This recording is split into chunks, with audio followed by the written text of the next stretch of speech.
오늘 우리들이 함께 나눌 말씀은 마태복음 26장 7절에서 13절까지 말씀입니다.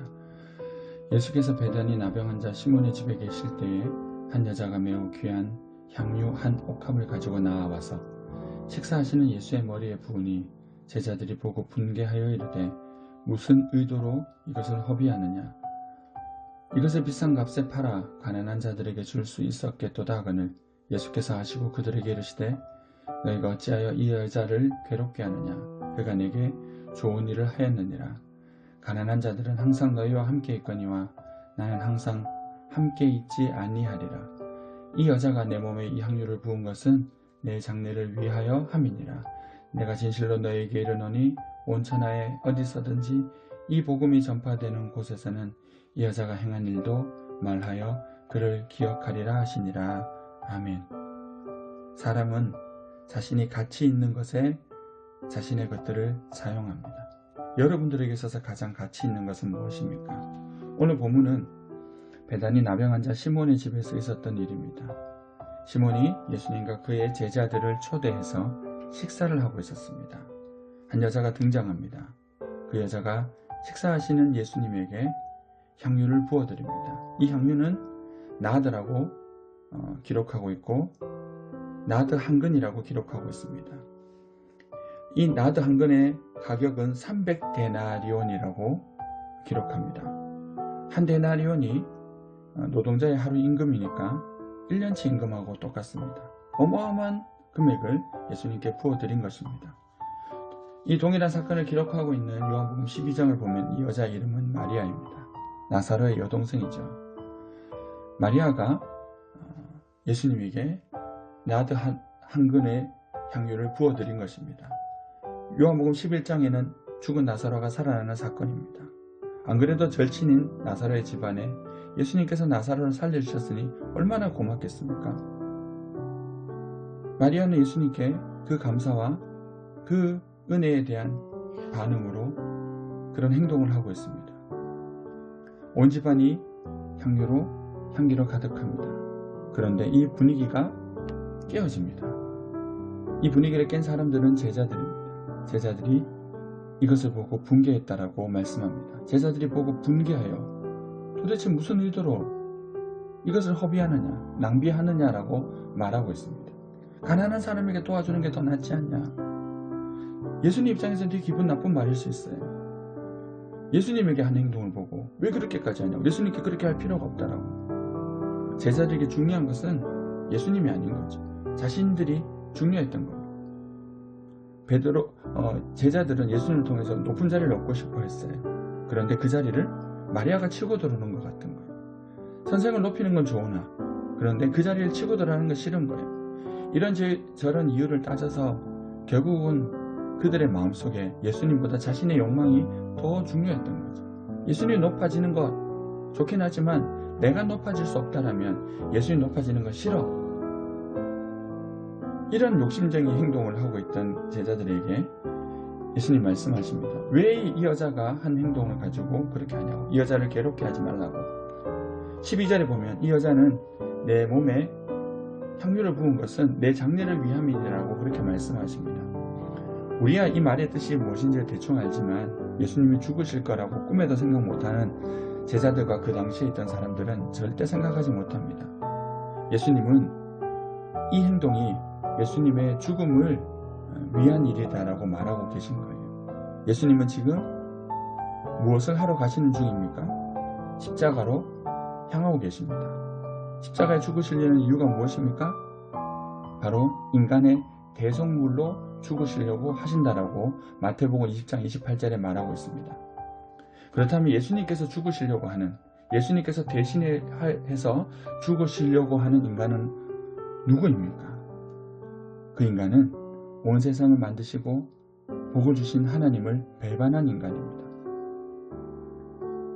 하나님을 버리고 마귀에 붙어버린 인간입니다. 시편 104편에 의하면 먼지와 같은 보잘것없는 인간입니다. 죽어서 멸망당할 인간입니다.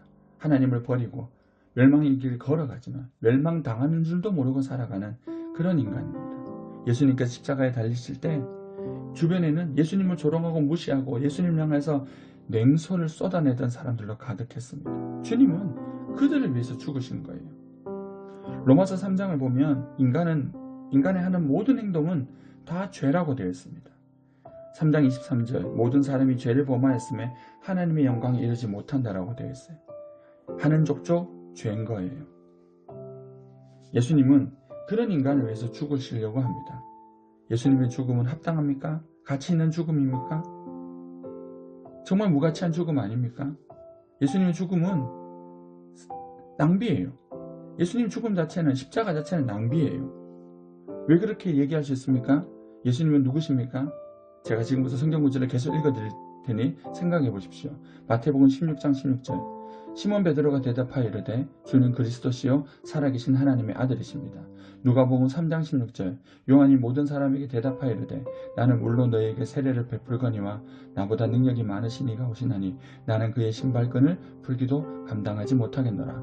요한복음 1장 14절 말씀이 육신이 되어 우리 가운데 거하심에 우리가 그의 영광을 보니 하나님 독생자의 영광이요 은혜와 진리가 충만하더라.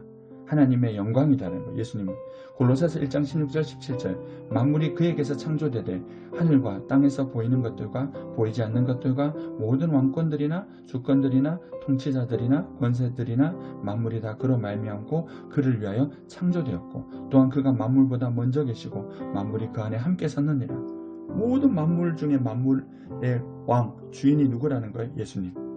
이사야서 9장 6절 이는 한 아기가 우리에게서 낳고 한 아들을 우리에게 주신 바 되었는데 그의 어깨는 정사람이었고 그의 이름은 기묘자라 오사라 전능하신 하나님이다. 예수님은 하나님이십니다.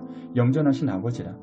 아버지라는 거예요. 히브리서 2장 8절 만물을 그 발 아래 복종하게 하셨느니라 하셨으니 만물로 그에게 복종하게 하셨은즉 복종하지 않는 것이 하나도 없어야 하겠으나 예수님은 모든 만물을 복종하게 한 예수님은 모든 만물의 복종을 받으셔야 되는 그런 분이다라는 거예요. 그런 분이 누구를 위해 죽는 거예요? 하찮은 먼지 같은 배신자 인간을 위해서 죽으신다라는 거예요. 낭비예요. 근데 이 낭비를 계획하신 분이 누구십니까? 하나님 아버지세요.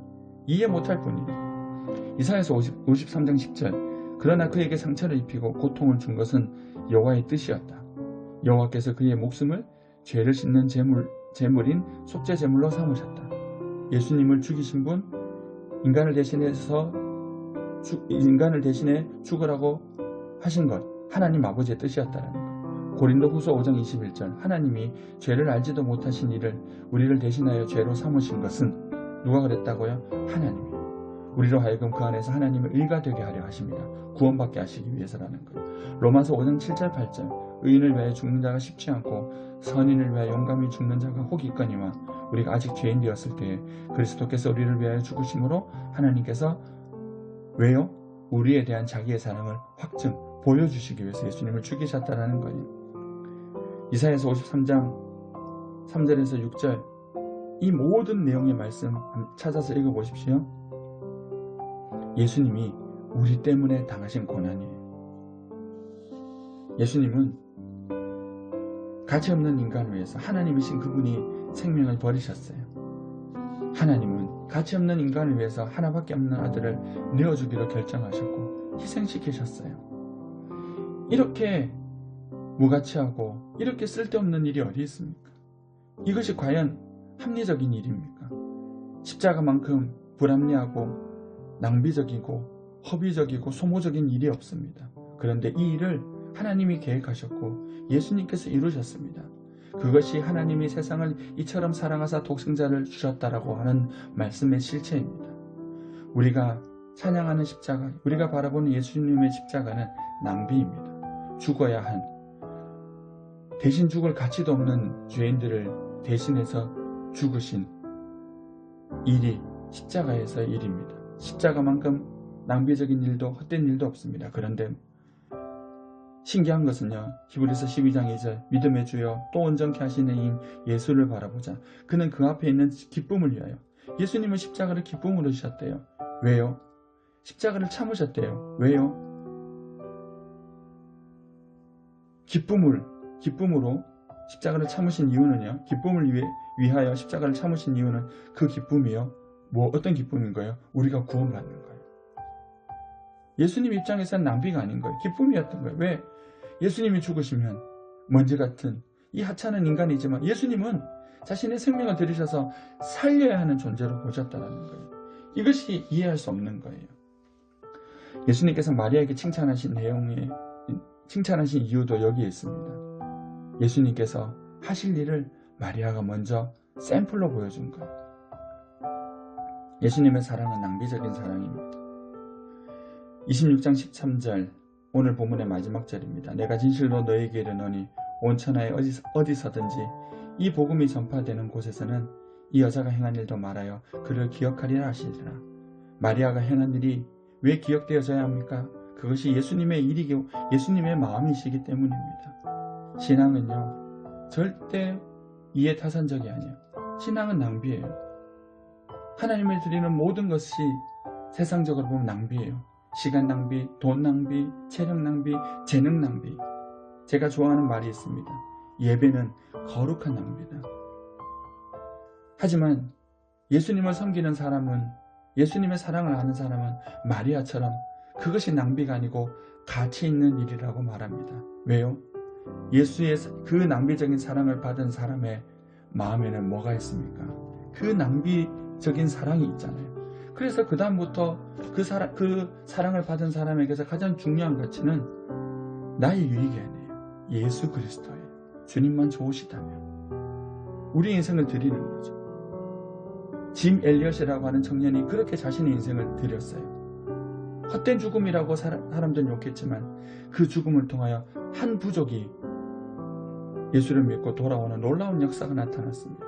세상은 신앙을 낭비라고 하지만 그 예수님의 십자가를 받은 우리들은 그 낭비가 즐거움이 되는 신비를 누립니다. 우리의 신앙은 어떻습니까? 주님께 드리는 것이 낭비라고 생각합니까? 머리가 돌아갑니까? 왜 그럴까요? 예수님의 십자가의 사랑을 모르는 거예요. 십자가 앞에 나가십시오. 거기에 우리를 위해서 정말 낭비적으로 보는 그 은혜가 있습니다. 그 은혜로 주님은 우리를 구원하셨습니다. 보잘것없는 우리를 살리시기 위해서 하나밖에 없는 아들을 주시고 하나님이신 그분이 우리를 위해서 죽으셨습니다. 신앙은 낭비다라는 사실, 이 낭비가 즐거움이 되는 것이 진짜 신앙입니다. 마지막 하나 더. 이 예수님의 십자가의 의미가 어떤 의미입니까? 예수님에게 있어서 십자가는 낭비가 아니라 그랬어요. 왜 그럴까요? 예수님은 예수님의 생명을 주시면서 반드시 우리를 살리고 싶으셨습니다. 왜 그럴까요? 우리가 예수님의 생명을 줄 만큼 가치 있는 존재라는 거예요. 비록 우리는 초라합니다. 잘하는 것도 없고 부족하고 모자라요. 여전히 힘들고 어려워요. 그런데 예수님의 십자가를 바라보면 우리는 어떤 자인 줄 알 수 있습니까? 하나님이 살리고 싶어하는 사람, 하나님의 생명으로, 예수의 생명으로 살리고 싶어하는 사람, 그 은혜가 어디에 있습니까? 십자가에 있습니다.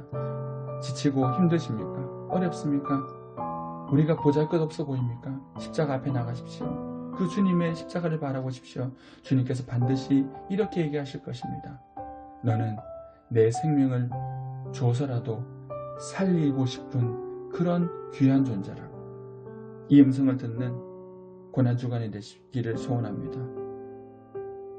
이 예수님의 이 사랑에 충만한 고난주간이 되기를 소원합니다. 그리고 우리의 신앙이 주님께 드리는 낭비적인 신앙이 되기를 소원합니다. 그것이 기쁨이 되는 우리의 신앙이 되기를 소원합니다. 기도하겠습니다. 주님의 그 십자가의 낭비를 우리에게 알게 하시고 부어주시옵소서. 그 십자가의 은혜로 우리 존재가 어떠한지를 깨닫고 주님께서 우리에게 그러하셨듯이 우리도 주님 앞에 그렇게 우리의 삶을 드리며 기쁨으로 즐거움으로 살아가는 복된 우리의 삶이 되게 하여 주시옵소서. 감사와 찬양 올려드리며 예수님 이름으로 기도합니다. 아멘.